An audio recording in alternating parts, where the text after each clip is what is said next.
మేము పూర్వవైభవం వచ్చిందండి 2014లో చంద్రబాబు గారు ముఖ్యమంత్రి అయ్యారు. 15లో మేము పొలాలు ఇచ్చామండి. 75% గవర్నమెంట్కి ఇచ్చి మేము తీసుకుంది 25% తీసుకున్నామండి. 2014 నుంచి 19 దాకా బాగుందండి. పరిపాలన బాగుంది, అంతా బాగుంది. చేశాడు, సచివాలయం కట్టించాడు, కోర్టు అవన్నీ చేశాడు చంద్రబాబు గారు. 2020లో జగన్మోహన్ రెడ్డి వచ్చాడండి.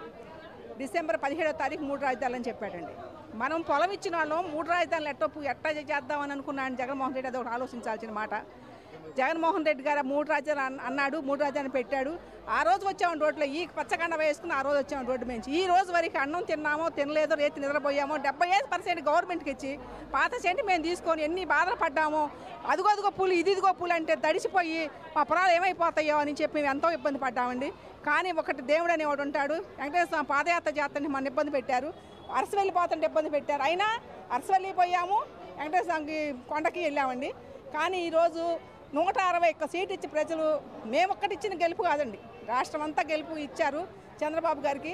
161 సీట్లు గెలుపు ఇచ్చి చంద్రబాబు అఖండ విజయంతో సాధించినందుకు ఎంతో సంతోషిస్తున్నామండి. ముందు అన్నిటికన్నా ముందు చంద్రబాబు నాయుడికి మేము పాదాభినందనాలు చేస్తున్నామండి. ఆయన మా లేకపోతే మేమేమైపోయేవాళ్ళమో. అన్నీ ఎప్పటికప్పుడు మమ్మల్ని కోర్టులో వేసి ఎప్పటికప్పుడు మనం గెలిపించింది చంద్రబాబు గారు. ఒకటి మేము కోరుకునేది ఏంటంటే, చంద్రబాబు వస్తుంటే ఇవాళ ఎట్టుంది పండగ వాతావరణం, జగన్ వస్తుంటే ఎట్టుందో మీరు ఆలోచించాల్సిందండి. జగన్ వస్తుంటే పట్ల కట్టుకొని పాదాలు కట్టుకొని జగన్ వచ్చేవాడు, 100 మంది పోలీసులు ముందు పెట్టుకుని వచ్చేవాడు. ఇక చంద్రబాబు గారు వస్తుంటే సంతోషం రోడ్డు మీద ఎంతో ఆనందంగా తిరుగుతున్నారండి. చంద్రబాబు వస్తే స్వతంత్రం వచ్చింది, జగన్ వస్తే కష్టాలు వచ్చినాయి. అదొకటే గమనించాలండి. చంద్రబాబు గారి కోసమే అండి మేము చేస్తుంది. చంద్రబాబు గారు సచివాలయంకి వస్తున్నారు తొలిగా. ఆయన కోసం మేము మా కోసం ఎంతో శ్రమపడిన నాయకుడికి, మా రాజధానికి చేస్తాడు నమ్మకంతో ఉన్న చంద్రన్నకి మేము ఇవాళ పూలతో పాదాభినందనాలు చేస్తున్నామండి. ఆయన పాదాభినందన ఎంత చేసినా మేము తక్కువే. మా 5 సంవత్సరాలు కూడా మమ్మల్ని ఎంతో కాపాడాడండి చంద్రబాబు గారు.